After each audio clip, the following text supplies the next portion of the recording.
Imagine waking up before sunrise, not because of an alarm, but because you know that in a couple of hours, the heat inside your home will become almost unbearable. The temperature outside is already rising past 90 degrees, and by midday, it will go beyond 110, sometimes even hotter. There is no shade except what your home can provide. For people in the ancient Near East, this wasn't a rare disaster. This was just summer, and it came every single year, without mercy. Through smart building design, daily routines, and a deep understanding of how heat works, they found ways to stay cool. The ancient Israelites, Canaanites, Egyptians, and others didn't just suffer through the extreme heat of the Levant. They planned for it and built against it. And their solutions were so effective that even today, modern architects still study them. And at the center of this silent fight against the heat was something very simple: the walls around them. Now picture a family standing inside their home at 2 in the afternoon, in the hill country near Hebron. Outside, the sun is beating down hard on the land. But inside the house, it is about 15 degrees cooler. The walls themselves are keeping the heat out. In the highlands of ancient Israel, the regions around Jerusalem, Hebron, and the hill country where so much of the Old Testament unfolds, the material from which houses were built was almost universally limestone, not because it was cheap or easy to quarry, though it was relatively abundant, but because limestone has a thermal property that is almost miraculous in the context of a world without electricity. It absorbs heat slowly through the day and releases it slowly through the night, which means that the interior of a thick limestone home remains significantly cooler than the outside air during the hottest hours of the afternoon. The key word is thick. Archaeologists excavating domestic structures at sites like Tel Beersheba, Tel Megiddo, and the City of David in Jerusalem have found that the walls of ordinary Israelite homes were frequently 60 centimeters to a full meter thick, sometimes more. At those thicknesses, the thermal lag of the stone is measured not in minutes, but in hours.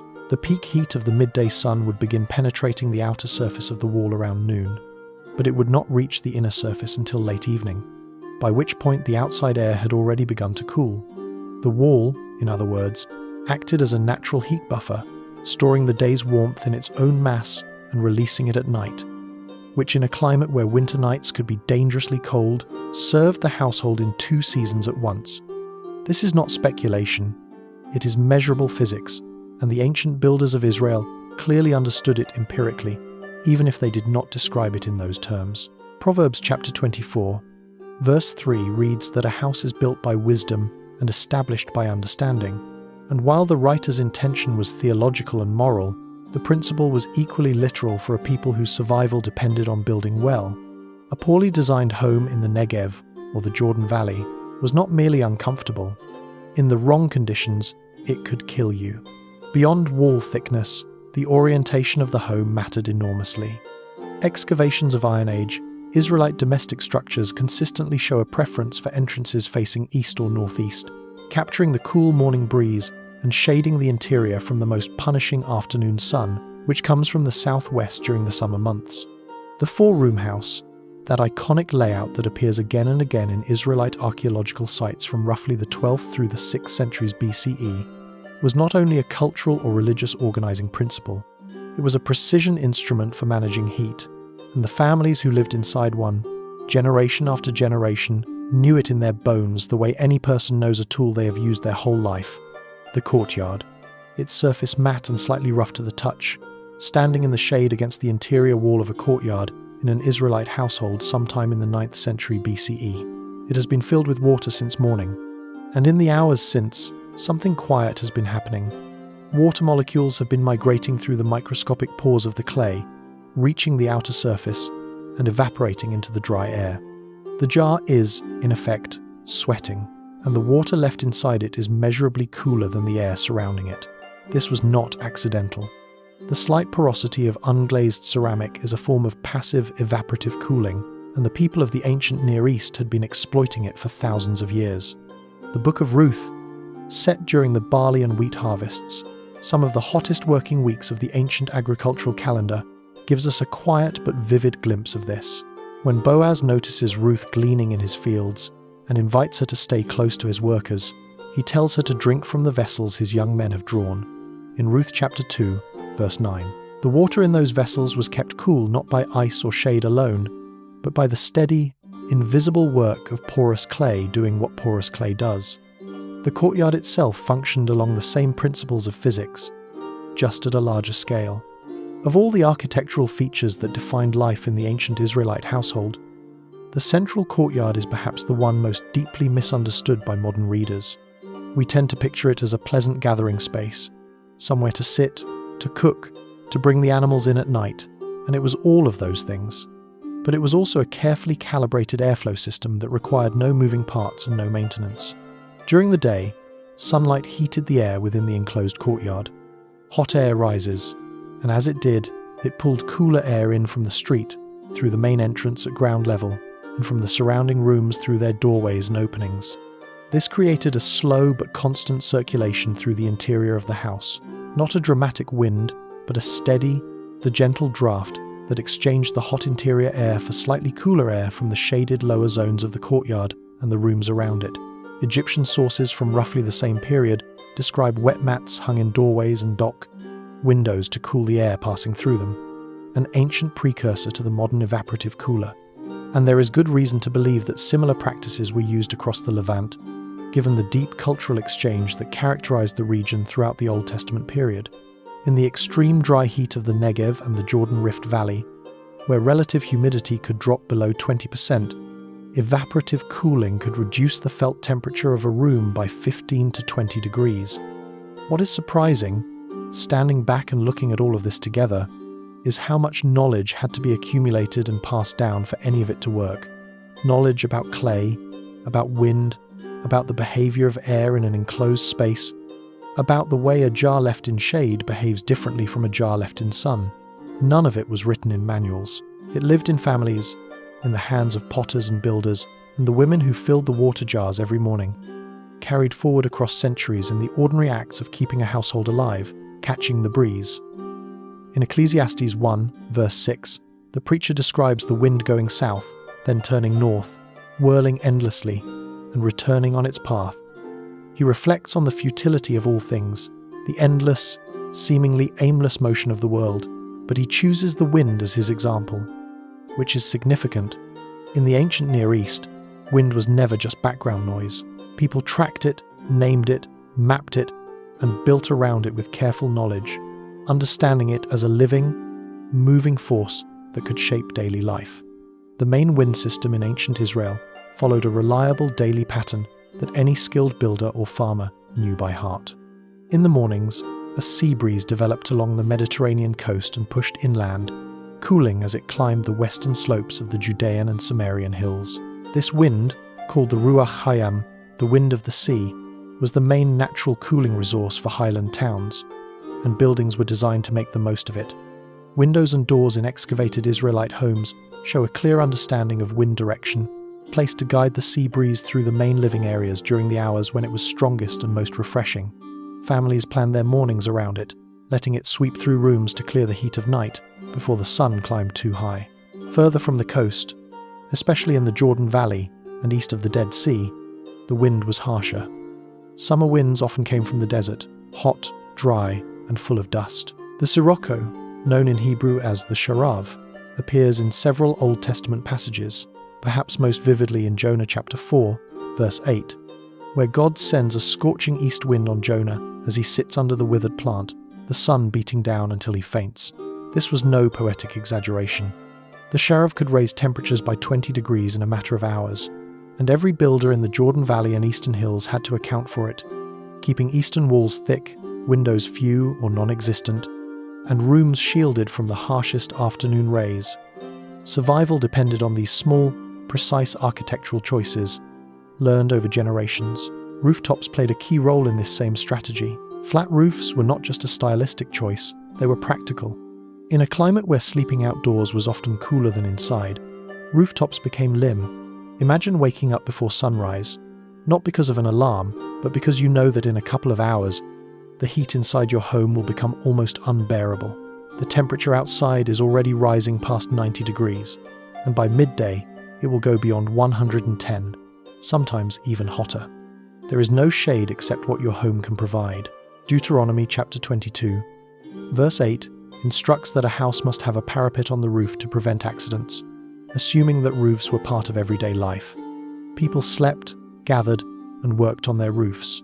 At night, lying under the open sky, on a warm limestone terrace, with whatever breeze the darkness brought, the stars of the Judean highlands overhead, and the stones still warm from the sun, they were not merely escaping the heat, they were experiencing the night itself. The soft night wind whispered through the town, cooling their skin, carrying scents of olive groves and distant fields. In that quiet, open-air moment, they were closer than any indoor comfort could bring to the rhythm of nature itself, the cave, the cistern, and the cellar. Not every family in biblical Israel lived in a freestanding four-room house on an open hillside. Across the limestone highlands of Judah and Samaria, natural caves were incorporated into domestic architecture with a frequency that archaeological surveys in the past 50 years have made increasingly clear. A family might occupy the ground floor rooms of a stone house while using an adjacent or underlying cave as a storage space, a cool room for food preservation, or even a sleeping chamber during the most brutal weeks of summer. The temperature inside a limestone cave at depths greater than 1 meter or 2 below ground level remains remarkably stable year-round, typically hovering between 55 and 65 degrees Fahrenheit, regardless of what the air above ground is doing. This is the same principle that underlies modern wine cellars and root cellars, and it was not lost on the people of ancient Israel. The cistern, that defining feature of Israelite domestic and civic life, particularly after the waterproofing plaster technology developed around the 12th century BCE, made rock-cut cisterns reliably watertight, served a cooling function beyond simply storing water. The shaft of a cistern, even when not fully functioning as a water storage vessel, created a chimney-like column of cool underground air that could be felt at ground level, drawing cooler air up from below and creating a localized cooling effect in the immediate vicinity. Cistern mouths in domestic courtyards were often positioned so that the cool air rising from the shaft would drift through the doorways of the surrounding rooms. This was not coincidental engineering. It reflects an intimate and practical understanding of how subterranean spaces interact with above-ground airflow, an understanding built up over generations of living in a landscape defined by limestone, heat, and the eternal search for water. The scriptural record itself quietly confirms the importance of cool, underground and shaded spaces as refuges from the heat. In 1 Kings chapter 18, when Obadiah hides 100 prophets from the wrath of Jezebel, he hides them in caves, 50 in one cave and 50 in another, and feeds them with bread and water. The cave is a refuge, certainly, but it is also, in the logic of the ancient Near East, one of the most naturally climate-controlled spaces available. When David hides in the cave of Adullam, or when Elijah flees to the cave at Horeb in 1 Kings chapter 19, the cave is not merely a hiding place. It is, in a world without shade trees in the desert, and without any form of mechanical cooling, a sanctuary of manageable temperature. Architecture alone was not enough to survive the intense summer heat of the Levant. People also changed how they lived their daily lives. They shaped their routines around the rise and fall of temperature in a way that most of us today, living with fans and air conditioning, have almost forgotten. One of the most important habits was midday rest. Today, we might think of it as laziness or comfort, but back then, it was necessary for survival. Resting during the hottest part of the day was a smart and practical response to extreme heat. The Old Testament even mentions this pattern naturally, as if it were just a normal part of life. In 2 Samuel chapter 4, verses 5 and 6, 2 men arrive at the house of Ishbosheth during the heat of the day. The text explains that the doorkeeper had fallen asleep, and the house was quiet. This detail is not unusual or surprising. It shows that everyone understood this time of day as a period of rest. Work would stop, and people would wait until the heat passed. Most of the hard work was done in the early morning, or later in the afternoon. Farmers would plough, harvest, and thresh crops when the air was cooler. Working under the burning midday sun could be dangerous and exhausting. Even simple tasks became difficult in that kind of heat. The same pattern can be seen in daily chores, like collecting water. Women would go to the well in the morning or evening. When temperatures were lower, carrying heavy jars under the midday sun would have been both tiring and risky. Generations of experience had taught them something simple but important. You do not fight the sun, you move around it. Clothing also played a big role in staying cool, though not in the way we might expect today. The loose, flowing clothes worn by people in the ancient Near East were not just about modesty, they were designed to help the body handle heat. These garments allowed air to move freely across the skin, which helped cool the body. At the same time, they covered the skin and protected it from direct sunlight. This combination was especially useful in dry climates, where airflow and shade could make a big difference. Linen, in particular, was one of the most useful fabrics. It is mentioned many times in the Old Testament, especially in connection with priestly clothing and well-dressed households. Linen is lightweight, allows air to pass through easily, and absorbs sweat while drying quickly. Even today, it is considered one of the best natural fabrics for hot weather. The people of ancient Egypt also preferred linen, especially white linen. This can be seen in paintings and preserved clothing found in tombs. The reason is simple. White reflects sunlight instead of absorbing it, which helps keep the body cooler. Once again, their choices were guided by a clear understanding of how heat works. When we look at all of this together, it becomes clear that the people of the Old Testament were not helpless against their environment. They understood it deeply. They observed it carefully. And over time, they developed smart and effective ways to live within it. Their homes were built with thick stone walls that slowed down heat. Their courtyards provided shade and airflow. Some slept on rooftops at night to catch cooler air. Others used caves or underground spaces to escape the heat. Cisterns, carved into rock, stored water and helped cool the surrounding air. None of these things were random. None of them were primitive. They were thoughtful solutions shaped by generations of experience. There is something meaningful in realizing that survival did not always come through sudden miracles. Sometimes, it came through wisdom, through understanding the world God had created. The same God who gave the law to Moses in the wilderness during the events of Exodus and Deuteronomy was also the one who designed the natural world itself. The properties of stone, the movement of air, the cooling effect of water, all of these were already in place. In many ways, the provision was already there. It could be found in the shade of a courtyard at noon, in the cool air rising from a cistern, or in the steady temperature of a well-built stone wall. Life in the ancient world did not wait for modern technology to become possible. For those who understood their environment, the solutions were already present. The world they lived in was not empty or harsh without purpose. It was full of quiet design, waiting to be noticed, understood, and used. If this shifted something in how you see the ancient world, share it with someone who needs to see it. We'll keep opening these doors together. Until next time.